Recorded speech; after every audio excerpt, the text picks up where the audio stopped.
may kwarta sa basura. Ini ang gipamatudaan sang Senior Environmental Management Specialist ang Iloilo Provincial Government nga si Mitzi Peña Florida. Ini ang pinaagi sa pagkampanya kag pag-inganyo sa iya kasubong nga mga empleyado nga tipunon ang mga basura nga pwede pa mapuslan kag ibaligya. Ang mga basura naman ang ginagamit sa mapuslanon pa nga mga tinutuyo. Isa na diri ang plano nga pagpatindog sang istruktura sa kalino gamit ang eco-bricks. Apang magluwas nga makwartahan, isa pagid sa mga positibo nga madulot sang recycling sang basura nga ang mga makahalalit nga pagkabutang ang hindi maglapta sa palibot kag makaapekto sa aton dunang manggad.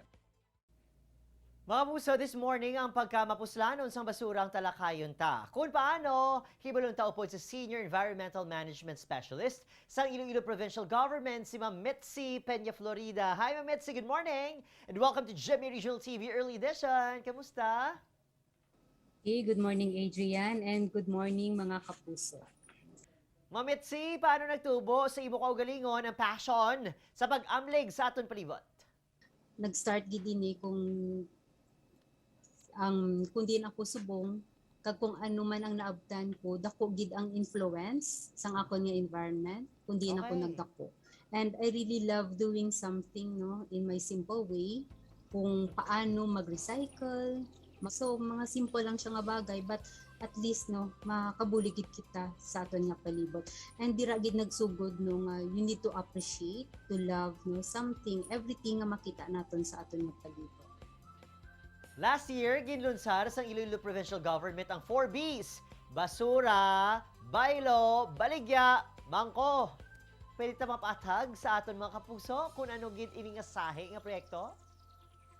It is one of the strategies of the Executive Order number 341 nga ginpirmahan ini siya sang atong nga halangdon nga governor. Ginlibot namon ang tanan nga offices, gin-assess namon ang ilang nga mga basura, dira namon nakita nga ay damo pagali pwede namon ma-recover. We coordinated with the junk shops, accredited junk shop, nagpartner kami sa isa ka junk shop.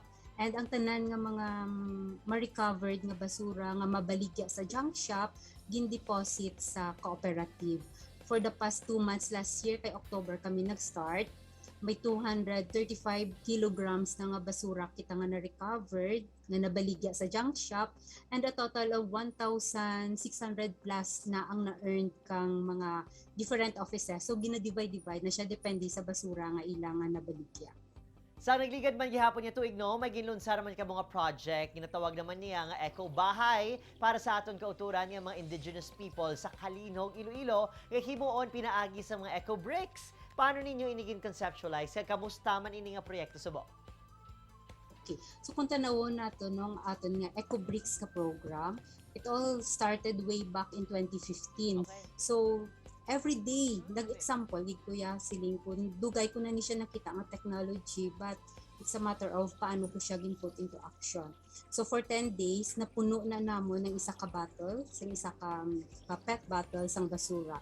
Siling ko 2015, siling ko daw namin ni siya ipalapnag sa bilog nga probinsya sang Iloilo. Yung tawag namon na siya nga Art and Plastics or Alternative Recycling Technology and Plastics. So dira siya nagsugod. Then in 2018, nag-launch kita sang Botik Ko Ipalit Ko program. Sa aton nga Eco Youth Philippines, nag-post siya sang iya nga program nga calling nga may plano sila for the Eco Bahay.